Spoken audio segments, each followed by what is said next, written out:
नमस्कार श्रोता बंधुरा एवं भक्तमंडली सकल के आमार आंतरिक नमस्कार श्रद्धा भक्ति एवं भालोबासा जानिए आमी श्रीरामकृष्ण कथामृत प्रसंग थेके स्वामी भूतेशानंदजी रचित বইটি থেকে বিগত বেশ কয়েকদিন থেকেই আমি অনেকগুলি ভিডিও আপলোড করেছি। কারণ যে শ্রীরামকৃষ্ণ কথামৃত থেকে সবাই তার ভাবটি বুঝতে পারেন না, পড়েও অনেকের সময় অনেকের ক্ষেত্রে অসুবিধা হয়। সেই কথা চিন্তা করে স্বামী ভূতেশানন্দজি তার কিছু টিকা দিয়েছেন, ব্যাখ্যা করেছেন। সেই ব্যাখ্যাটি আমি এখানে পড়ে শোনাচ্ছি। অনেকে শুনছেন, অনেকে ভালো লাগছে তাদের, এই জন্য আমি উৎসাহিত হচ্ছি। অনেক সাবস্ক্রাইবও হয়েছে। তো যাই হোক, আজও আমি আজকের এপিসোডে এই প্রসঙ্গ থেকেই জ্ঞানী ও ভক্ত, ভিডিওটি শেষ পর্যন্ত শুনবেন যে আমরা কাকে জ্ঞানী বলবো আর কাকে ভক্ত বলবো, এই নিয়ে বিষয়টি আলোচনা হবে। তা আমাদের এই প্রসঙ্গে বর্তমান সময়ের কথা একটু বলি যে আমাদের অনেক জ্ঞানী মানুষ আছেন, অধ্যাপক, অনেক পণ্ডিত মানুষ আছেন, কিন্তু তারা অনেকেই আবার ঈশ্বরকে মানেন না। এবং সেই কালেও ছিল যেরকম ঈশ্বরচন্দ্র বিদ্যাসাগর, তিনি তো অত বড় পণ্ডিত জ্ঞানী ব্যক্তি, তিনিও ঈশ্বর সম্পর্কে ঠিক ততখানি তার আকর্ষণ ছিল না। মানে এটি একটা না দেখার জিনিস, চোখের তার কোনো প্রমাণ নেই, ঈশ্বর আছেন কি নেই এইসব নিয়ে তার মনে একটা দ্বন্দ্ব ছিল যে ঈশ্বর বলে কি কিছু হয়, এই ধরনের কথা। কিন্তু এখনকার যুগের মানুষরা আবার আরও এক কাঠি এগিয়ে, তারা আবার বিজ্ঞানবাদী চিন্তার আলোকে বলে বিজ্ঞান যেরকম প্রমাণ করে দিতে পারে, তা ধর্মতত্ত্ব কি সেটা পারে? ঈশ্বরকে দেখাতে পারে না, তার কোনো মানে তিনি যে আছেন তার কোনো প্রমাণ তিনি দিতে পারেন। এবং ভক্তদের যে সমস্ত অনুভূতিগুলো তারা এগুলোকে গাল গপ্প গাঁজা খুলে বলেই ওরা উড়িয়ে দিতে চান। কিন্তু সত্যি কি তাই? ব্যাপারটা কিন্তু আধুনিক পণ্ডিতদের বা আধুনিক মানুষের, শিক্ষিত মানুষের ঠিক বোধগম্য হয় না বলে আমার মনে হয়। যে ঈশ্বর একটা অনুভূতির জিনিস, একটা মানুষের অনুভূতি জ্ঞান বৃদ্ধির সাথে সাথে বৃদ্ধি পায়। যে যত বেশি পণ্ডিত হয়ে ওঠে সে তত বেশি অনুভূতিপ্রবণ হয়ে ওঠেন। কিসের জন্য? তিনি তার মনকে শিক্ষিত করে তুলছেন, কোনো বিষয়বস্তুতে গভীরভাবে ডুবে যাচ্ছেন। তো এই যে ডুবে যাচ্ছেন, এই ডুবে যাওয়ার ফলে মানে তার চেতনা, তার স্নায়ুতন্ত্র থেকে শুরু করে মস্তিষ্ক থেকে শুরু করে উন্নত থেকে উন্নততর হচ্ছে। এটা কিন্তু এই শিক্ষার মাধ্যমে। তাহলে ধর্মটাকে আমরা শিক্ষা বলবো না কেন? ধর্মটাও তো একটা শিক্ষণীয় বিষয়। তাই ধর্ম যদি কেউ শিক্ষা করে, যদি এর যদি চর্চা করে, তাহলে তারও তো উন্নতি সম্ভব। তার যে অনুভূতি হবে সেই অনুভূতিগুলো কিন্তু তাকে নিজেকে অনেক পরিবর্তিত করে তুলবে। ভেতরের যে আমাদের যে মানসিক যে দ্বন্দ্বগুলো থাকে, মানসিক যে জড়তাগুলো থাকে, মানসিক অজ্ঞানতা যেগুলো থাকে, সেগুলো ধর্মচর্চা করলে দূর হবে। স্বামী বিরজানন্দজি তার বইতে লিখছেন যে এটা হচ্ছে আধ্যাত্ম তত্ত্বের কথা। তিনি বলছেন যে 1000 ঘন্টা বই পড়ে নিজেকে পাগল করে তোলো না, তার থেকে 1 ঘন্টা জপ করো, মন দিয়ে 1 ঘন্টা জপ করো, তাহলে অনেক বেশি শক্তি বৃদ্ধি হবে। তাহলে এই শক্তি বৃদ্ধিটা কিন্তু আধ্যাত্মিকতার লক্ষ্য কিন্তু এইটাই। তো এই শক্তিটা কিন্তু এই যারা এই সমস্ত বিরুদ্ধবাদী লোক, তারা যেসব শক্তিমানদের কাছে গিয়ে কিন্তু কেঁচো হয়ে যায়।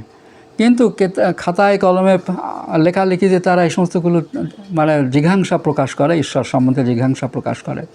কিন্তু এই লোকগুলোই কিন্তু যদি একজন প্রকৃত আধ্যাত্মিক জ্ঞানীর কাছে, শক্তিমান জ্ঞানীর কাছে যায়, মুখে টুঁ শব্দটি করে না। এখনও যারা রয়েছেন, এখনও তো আমাদের মঠ মিশনে বহু সন্ন্যাসী আছেন, যে সন্ন্যাসীগুলো নিজের জপ ধ্যানের দ্বারা অনেক শক্তিশালী মানুষ, তারা শক্তিশালী হয়ে উঠেছেন। তো এটা সাধারণ মানুষ তো আমরা বুঝতে পারি না তার ভিতরে কত কী শক্তি আছে, কিন্তু এই শক্তিতেই কিন্তু আধ্যাত্ম জগৎ চলছে এবং এই পৃথিবীও টিকে আছে। আর বোঝা যায় না, কারণ হচ্ছে স্বামী বিবেকানন্দ কিন্তু তার লেখা থেকে পড়েছি যে এক জায়গায় উনি বলছেন, যেমন একটি দিন আসবে যে রাস্তাঘাটে ব্রহ্মজ্ঞানী ঘুরে বেড়াবে, এত লোক ব্রহ্মজ্ঞানী হয়ে উঠবে। এবং আমরা তো সব খবর কেউ পাই না, প্রত্যেককে নিয়ে আমরা ব্যস্ত থাকি, কিন্তু রামকৃষ্ণ মিশন বা এসব বিভিন্ন সম্প্রদায়ের যে সমস্ত ধর্মগুরুরা রয়েছেন, তাদের শিষ্য প্রশিষ্যরা রয়েছেন, তারা আধ্যাত্মিকতা করে তাদের জাগতিক শ্রীবৃদ্ধিও ঘটিয়েছেন এবং নিজের মানসিক তৃপ্তিও লাভ করেছেন। আবার হয়তো খানিকটা পারেননি, তার কারণ হচ্ছে যে প্রবৃত্তিগুলোকে হয়তো পুরোপুরি তারা নিবৃত্ত করতে পারেন না। কিন্তু এই আধ্যাত্মিকতার মাধ্যমেই কিন্তু আমাদের প্রবৃত্তিগুলো নিবৃত্ত হবে। এই আধ্যাত্মিকতা না হলে আমাদের দেশের সমাজনীতি, রাজনীতি সব কিন্তু দুর্নীতিগ্রস্ত হয়ে পড়বে। কারণ আধ্যাত্মিক প্রকৃতির মানুষের প্রয়োজন, মানে যে নিজের রিপুগুলোকে সংযম করে এর শক্তি বৃদ্ধি করাতে না পারে, তার পক্ষে বড় কাজ করা সম্ভব নয়। আধ্যাত্মিকতার এইখানেই প্রয়োজন। এরা ধর্ম বলে উড়িয়ে দেয়, ও অমুক ধর্মের লোক, তমুক ধর্মের লোক, কিন্তু ধর্ম জীবনযাপন তো একটা শিক্ষার একটা শ্রেণী, একটা শিক্ষার একটা সোপান। এগুলো কিন্তু এরা বলেন না। এরা এতই তারা মানে জ্ঞানী হয়ে পড়েছেন এই মানুষগুলো, যে মানুষগুলো ধর্ম বিদ্বেষ করেন, কিন্তু ধর্মটাকে না বুঝেই, না জেনেই, এবং নিজেরও সে জ্ঞান নেই, নিশ্চয়ই সে জ্ঞান নেই, ধর্মশাস্ত্র পড়ে না। যারা ধর্মশাস্ত্র পড়ার কথা তিনি সেটা পড়েন না। এই যে অভ্যাসটা, এই অভ্যাসটা কিন্তু আমাদের যুগের একটা সমস্যা হয়েছে। এরা কোনো কিছুই পড়েন না, সাহিত্য পাঠ করেন না, বঙ্কিমচন্দ্র পড়েন না, রবীন্দ্রনাথ পড়েন না, শুধু খবরের কাগজ নির্ভর জ্ঞান অর্জন করে।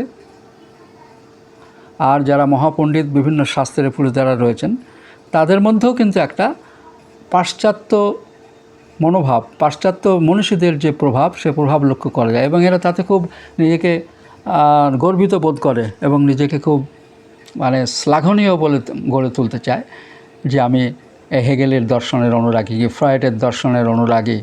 এরা যে তত্ত্বগুলো মানুষকে বুঝিয়েছেন, সেই তত্ত্ব নির্ভর হয়ে তাদের জীবনকে ঘিরে রাখতে চায়। কিন্তু এগুলি ভুল। আমাদের আধ্যাত্ম জীবন, বিবেকানন্দ বলছেন যে আধ্যাত্মবাদই হচ্ছে আমাদের প্রকৃত মানুষ হয়ে ওঠার একটা রাস্তা, পথ।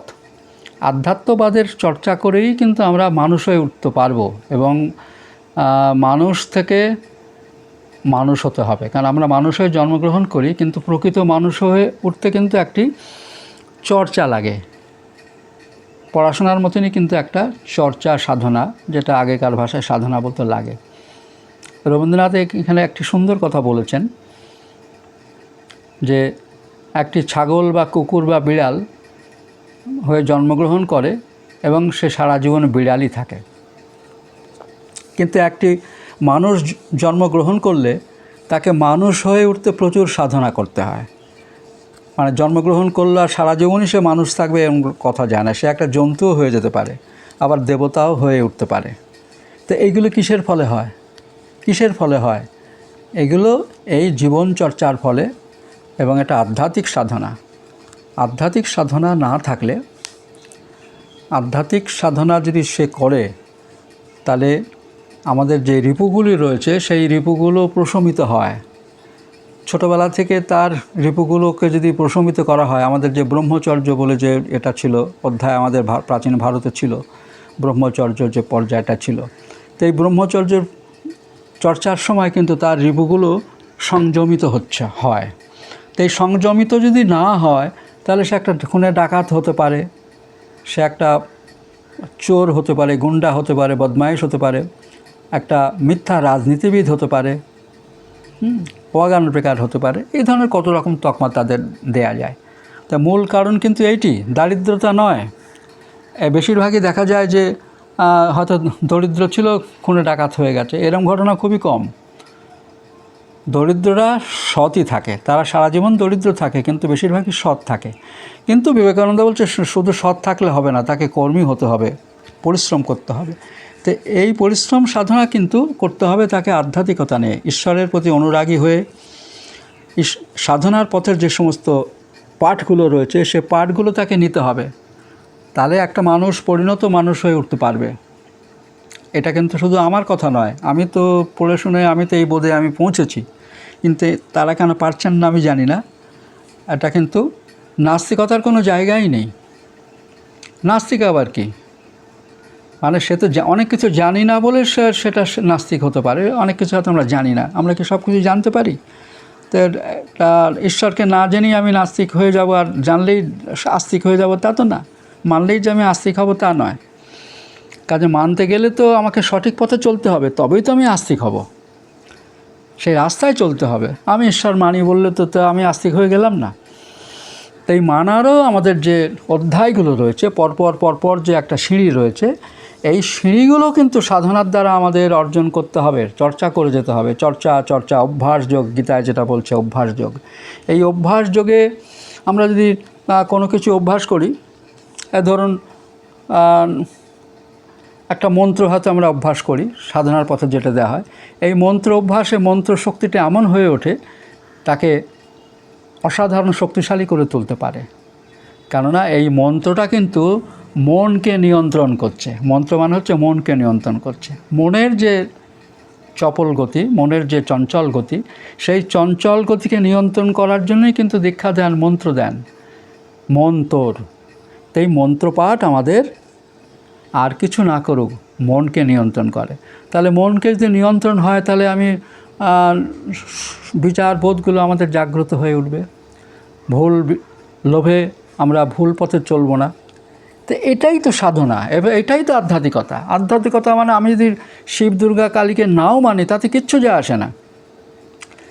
নিজের মনকে যদি আমরা এইভাবে তৈরি করতে পারি, এবং সকলে মিলে যদি তৈরি করা যায়, একটা সমাজের প্রতিটি স্তরে যদি এসব লোক হয়ে যায়, তাহলে সমাজ তো অটোমেটিক্যালি উন্নত হয়ে উঠবে। সমাজের কথা তখন আলাদা করে ভাবতে হবে না। বন্ধুগণ, শ্রোতা ভক্তবৃন্দ, আমি এই প্রসঙ্গে কথাটা বললাম কেন, যে আমাদের প্রতিটি মানুষেরই জন্য শ্রীরামকৃষ্ণ এসেছিলেন এই পৃথিবীতে। তিনি এই চেতনাকে উদ্বুদ্ধ করতে এসেছিলেন। আমাদের যে এই চেতন শক্তিকে যদি আমরা জাগ্রত করি, তাহলে আমি ঈশ্বরকে আলাদাভাবে মানি বা না মানি, কিন্তু ঈশ্বর হয়ে উঠতে পারবো, নিজেই ঈশ্বর হয়ে উঠতে পারবো। এই সমস্ত জগৎই তো ঈশ্বরময়, কোনটা ঈশ্বর ছাড়া? তার নির্দিষ্ট কি কোনো রূপ আছে? সর্বরূপেই তিনি বিরাজমান। এই যে বিশ্বাস, এই বোধের কিন্তু জপ, ধ্যান এবং প্রার্থনার মাধ্যমে আমরা এখানে পৌঁছতে পারি। তাই বন্ধুগণ, আজ এইখানেই ভিডিওটি আমি সমাপ্ত করছি। পরবর্তী ভিডিওতে আবার কথা হবে। সকলকে আমার প্রণাম, নমস্কার, শ্রদ্ধা জানিয়ে আজকে এইখানেই শেষ করলাম। ধন্যবাদ।